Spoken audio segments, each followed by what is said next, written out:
Nous sommes à 1100 mètres d'altitude en forêt communale d'Hauteville, parcelle 63 précisément, sur un site un peu particulier qui abrite un martelloscope, terrain d'apprentissage pour forestiers.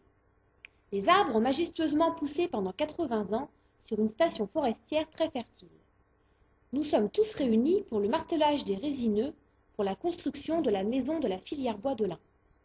Tout le monde a répondu à l'appel, les élus du plateau, l'interprofession du bois, l'architecte, les agents de l'ONF, les bûcherons débardeurs et le conseil en urbanisme.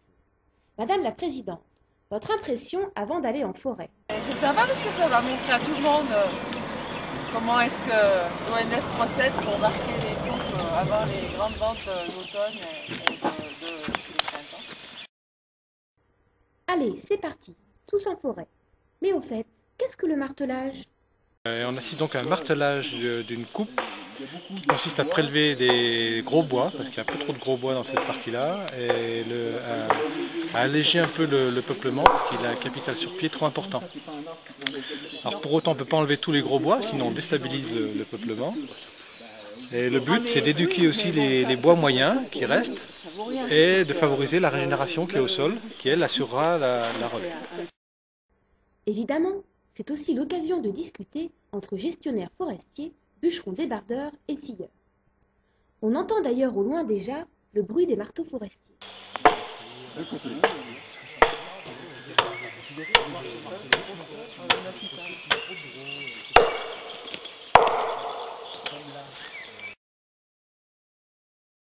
L'ONF a montré l'exemple, un petit tour d'horizon, et chacun va mesurer son arbre. Il faut le prendre à combien C'est normalement? un peu haut. 1m30. Normalement c'est hauteur de poitrine. À hauteur de poitrine. Voilà, 1m30. Voilà. C'est des marteaux hyper modernes que nous ont conçus les arts et métiers.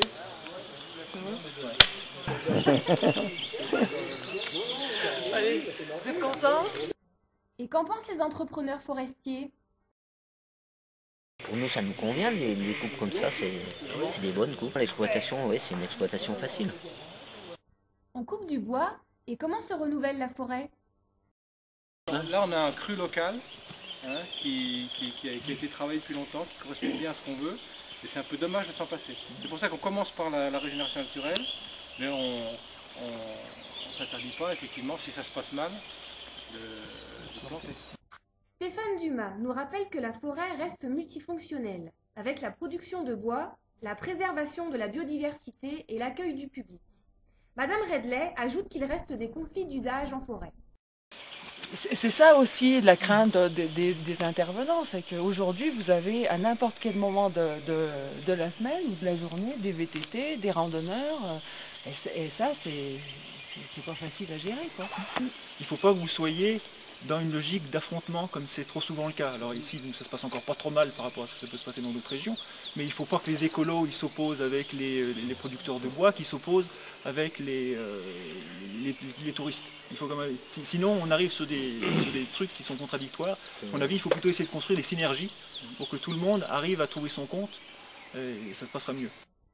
Finalement, le martelage nous a permis de choisir les bois, mais aussi d'échanger sur les problématiques de la filière bois, qui demeure la mission principale de la future maison du bois de lin, Visiobois.